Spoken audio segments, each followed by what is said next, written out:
Hi friends, మీకు ఈ video నచ్చినట్లయితే వీడియోని లైక్ చేయండి, సబ్స్క్రైబ్ చేయండి. లక్ష్మి, జయదేవ్, అరవింద, జాను, వివేక్ అందరూ హాల్లో నిల్చొని మాట్లాడుకుంటూ ఉంటారు. అప్పుడే జయదేవ్, మిత్ర మనసులో లక్ష్మికి స్నానం ఉంది, త్వరలోనే వీళ్ళిద్దరూ కలిసిపోతారు అని జయదేవ్ చెబుతూ ఉంటే, అవునండి అని అరవింద కూడా చాలా సంతోషపడుతూ ఉంటుంది. అప్పుడే జాను, బావగారికి అక్కకు మధ్యలో మీరెవరు ఉండకూడదు, వీళ్ళిద్దరూ త్వరలోనే ఒక్కటవ్వాలి, వీళ్ళ మధ్య ఎటువంటి అడ్డంకులు లేకుండా వీళ్ళ మధ్య ఉన్న మనిష కూడా వెళ్ళిపోవాలి, వీళ్ళు త్వరలో ఒక్కటవ్వాలి అని చెప్పి చాలా సంతోషపడుతూ ఉంటే, లక్ష్మి కూడా వాళ్ళ మాటలు విని చాలా సంతోషపడుతూ ఉంటుంది. జయదేవ్ అయితే మిత్ర మనసులో మనిషికి స్నానం ఉందన్న మాట చెప్తూ ఉంటే లక్ష్మి చాలా చాలా సంతోషపడుతూ ఉంటుంది.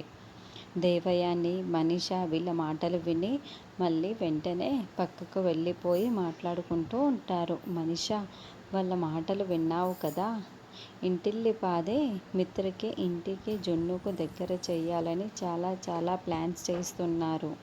కాబట్టి మిత్ర మనసు మారకముందే నువ్వు మిత్రతో మాట్లాడేసేరా, మిత్ర గది దగ్గరికి వెళ్దాము అని ఇద్దరు మిత్ర గదికి తొంగి చూస్తూ ఉంటారు.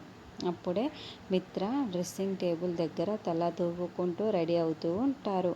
అదిగో మిత్ర రెడీ అవుతున్నాడు, నువ్వు మిత్రని ఇరిటేట్ చేయకుండా నేను చెప్పేదంతా గుర్తుంది కదా, వెళ్ళి మాట్లాడు అని దేవయాని చెబుతోంది. అప్పుడు మనీష మిత్ర దగ్గరికి వచ్చి, నువ్వు తప్ప నాకు ఎవరూ లేరు మిత్ర, జున్నుని నువ్వు ఎందుకు కావాలనుకుంటున్నావో నాకేమీ అర్థం కావటం లేదు, జున్ను ప్రోగ్రెస్ కార్డులో నువ్వు సంతకం చేయటం ఏంటి అని మనీష మిత్రని ఇన్ఫ్లుయెన్స్ చేయడానికి, లక్ష్మి మిత్ర మధ్య మనస్పర్ధలు రావడానికి ఇష్టం వచ్చినట్లు మాట్లాడుతూ ఉంటుంది.